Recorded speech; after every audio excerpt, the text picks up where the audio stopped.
तो हमारी एक तरफ है गॉड ऑफ थंडर थॉर, जो कि एसगार्ड से बिलोंग करता है और थॉर एमसीयू का one of the most powerful super hero है। और हमारी दूसरी तरफ है सुपरमैन, जिसकी पावर्स लिमिटलेस है और ये क्रिप्टॉन प्लेनेट से बिलोंग करता है। और सुपरमैन डीसी यूनिवर्स का मोस्ट पावरफुल सुपर हीरो है। तो इस वीडियो में हम इन दोनों सुपर हीरोज को कंपेयर करने वाले हैं और ये कंपैरिजन हम टोटली मूवीज के बेसिस पे करने वाले हैं, यानी कि क्रिस हेम्सवर्थ वाले थॉर के और हेनरी कैविल वाला सुपरमैन। तो वीडियो के एंड में आपको पता चलेगा कि कौन इन दोनों में से ज्यादा पावरफुल है। तो बिना किसी टाइम वेस्ट किए वीडियो को स्टार्ट करते हैं। Round 1, strength and power. तो अगर सबसे पहले बात करें सुपरमैन की, तो सुपरमैन के पास है सुपर स्ट्रेंथ, जिससे कि उसकी स्ट्रेंथ वर्चुअली लिमिटलेस हो जाती है, जिसके कारण सुपरमैन हैवी से हैवी ऑब्जेक्ट्स को भी आराम से उठा लेता है और वो इवन प्लैनेट्स को भी कहीं भी मूव कर सकता है। और सुपरमैन की बॉडी इतनी ज्यादा ड्यूरेबल है कि उसे किसी भी बड़े से बड़े डैमेज का भी कोई फर्क नहीं पड़ता, और अगर बाय द चांस उसे डैमेज हो भी जाता है तो वो उसे सेकंड्स में हील कर सकता है। और सुपरमैन के हीट विजन को हम कैसे भूल सकते हैं, जो कि सन के इक्वल हीट प्रोड्यूस करता है, और इसी कारण सुपरमैन की आंखों से निकल रही ये बीम किसी को भी आसानी से खत्म कर सकती है। तो अब बात कर लेते हैं थॉर की। तो थॉर के पास है गॉडली स्ट्रेंथ, जिसके कारण उसकी बॉडी इतनी स्ट्रांग हो जाती है कि वो इमॉर्टल हो चुकी है। और थॉर को अगर थोड़ी डैमेज आती भी है तो म्यूनियर की हेल्प से उसे वो तुरंत हील कर लेता है। और इसी के साथ साथ थॉर के पास सुपर ड्यूरेबिलिटी है, जिससे कि उसकी बॉडी पर पावरफुल अटैक से भी कोई भी फर्क नहीं पड़ता, और इसी कारण वो लंबे से लंबे बैटल्स को भी आराम से लड़ सकता है। और थॉर के पास है वेदर कंट्रोल। तो ये चीज थॉर के लिए एक गेम चेंजिंग एबिलिटी बन सकती है, क्योंकि जैसा कि हमको पता है सुपरमैन को उसकी ज्यादातर पावर सन से ही मिलती है। तो हर पॉइंट्स को देखने के बाद राउंड 1 को सुपरमैन जीत जाएगा। Round 2, weapons. तो अगर पहले बात करें सुपरमैन की, तो अब तक हमने डीसी सिनेमैटिक यूनिवर्स में तो सुपरमैन को कोई वेपन यूज करते हुए अब तक देखा नहीं है, क्योंकि वो अब तक केवल अपने फिजिकल एबिलिटीज पर डिपेंडेंट रहता है। तो अब बात कर लेते हैं थॉर की। तो थॉर के पास उसका सबसे पहला वेपन है म्योनियर, जो कि एक नॉर्मल वेपन बिल्कुल भी नहीं है, क्योंकि ये एक वर्दीनेस के टैग के साथ आता है, जिसको हर कोई नहीं लेकिन केवल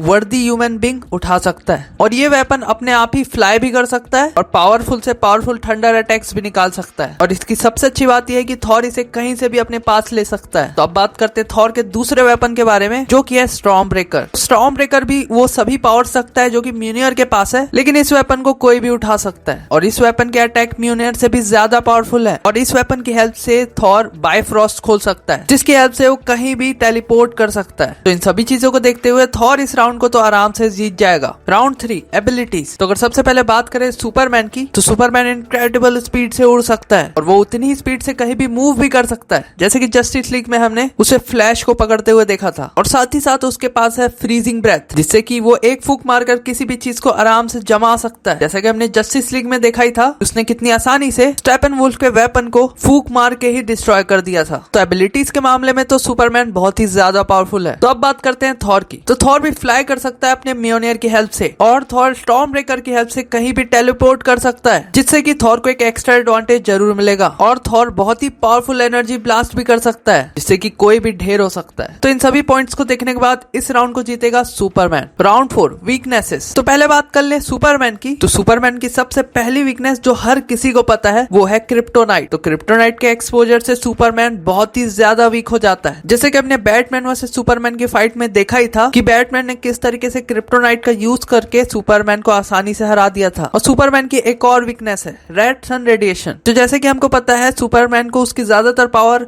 सन से ही मिलती है, जो कि येलो सन होता है, लेकिन अगर सुपरमैन के ऊपर कहीं से रेड सन पड़ने लगे तो वो अपनी पावर लूज करने लगता है। तो ये भी सुपरमैन की एक बहुत ही बड़ी वीकनेस है। तो अब बात कर लेते हैं थॉर की। तो थॉर की सबसे पहली वीकनेस है वो है सेपरेशन फ्रॉम म्योनियर। थॉर अपने म्योनियर या फिर स्टॉर्म ब्रेकर से अलग हो जाता है तो वो अपनी मैक्सिमम पावर यूज नहीं कर पाता है, लेकिन थॉर के कैरेक्टर ने इस चीज के लिए बहुत ही ज्यादा इंप्रूवमेंट की है, जिसमें थॉर रैग्नारॉक से पहले म्योनियर के बिना कुछ नहीं था, लेकिन वैसे ही थॉर रैग्नारॉक के बाद वो बिना किसी वेपन्स के भी अपनी पावर्स को यूज कर सकता है। और दूसरा मैजिक। तो जैसे कि हमने एमसीयू में देखा ही है कि थॉर के ऊपर अगर मैजिक यूज होता है तो उसके आगे वो थोड़ा वीक दिखाई जरूर देता है। और इन सभी पॉइंट्स को देखने के बाद इस राउंड को थॉर आसानी से जीत जाएगा। Round 5, background. तो सबसे पहले बात करें सुपरमैन की। तो सुपरमैन एक क्रिप्टोनियन है, जो कि एक स्पेसशिप से ट्रेवल करके अर्थ पर आया है। बात करें एफिलिएशन की, तो सुपरमैन दी जस्टिस लीग का मेंबर है। और अब बात करते हैं थॉर की। तो थॉर ओडिन का बेटा है और रियल लाइफ में भी थॉर को एक मैथोलॉजिकल गॉड माना जाता है। और बात करें थॉर के एफिलिएशन की, तो थॉर एक एवेंजर मेंबर तो है ही, और साथ ही साथ ये सबसे पुराना एवेंजर भी है। लेकिन इन सभी पॉइंट्स को देखने के बाद ये कोई सॉलिड रीजन नहीं देते कि इस राउंड को किसे जीतना चाहिए, और इसी कारण ये राउंड ड्रॉ रहेगा। तो सभी राउंड्स को देख लेने के बाद रिजल्ट ड्रॉ हो गया है। तो अगर किसी को लगता है कि ये बैटल सुपरमैन को जीतनी चाहिए थी, तो आप पहले बैटमैन वर्सेस सुपरमैन वाली फाइट को जरूर जाके देखें, और इसी कारण इस बैटल का रिजल्ट ड्रॉ ही होना चाहिए। तो इतना ही था इस वीडियो में, और अगर आपको ऐसी ही बैटल्स वाली वीडियोस और चाहिए तो कमेंट जरूर करिए, और किसकी चाहिए वो भी कमेंट कर दीजिएगा। और अगर आपको हमारी और भी वीडियोस एंजॉय करनी है, जैसे कि Iron Man versus Batman, Odin versus Zeus,